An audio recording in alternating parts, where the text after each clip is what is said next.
What's up, guys? Welcome to Unit 1 Lesson 2. We're going to be starting our next lesson today. If you guys did not finish the previous lesson, that's okay. Make sure you get that done.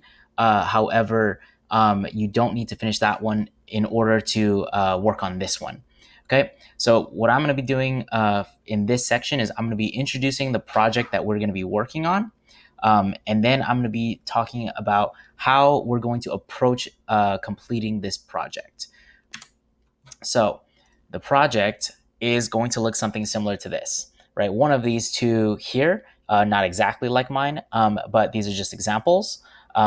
So we're going to be using a type of food that I'm going to be teaching you guys how to draw.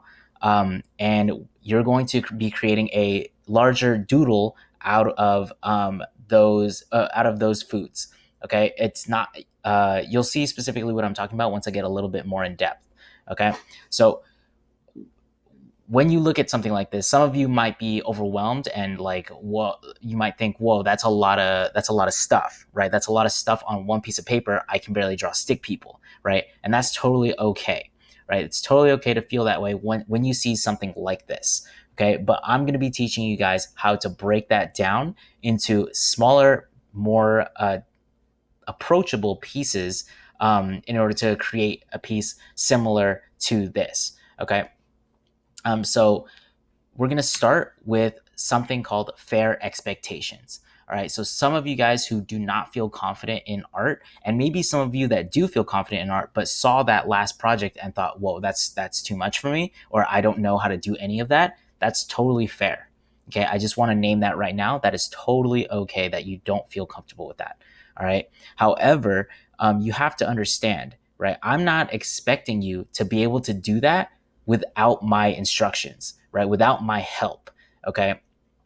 So when you say something like, oh, I'm not good at art, right? You might think, oh, I have low expectations of myself anyway, right? But that's actually not the truth. If you're saying something like, I'm not good at art, the expectation you have on yourself is that you should be able to do something like this without any practice. Okay. And that, in my opinion, is an unfair expectation on yourself. Okay. So if you look at this GIF of SpongeBob here, right?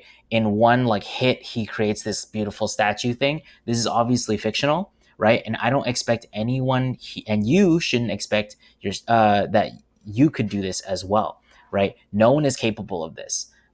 Everyone requires practice in order to get better, and everyone will have the opportunity to practice through this lesson. Okay, so don't be afraid. Just expect, if you don't practice art and if you don't feel confident, just tell yourself that's okay, right? I'm not supposed to be good at this. If you were good at this, then you wouldn't need to take this class. If you knew how to do everything that I'm about to teach you, there would be no point whatsoever in even doing this because you can already do it. Okay? So sit tight, relax, you'll be okay, right? Understand it's okay that you can't do this just yet.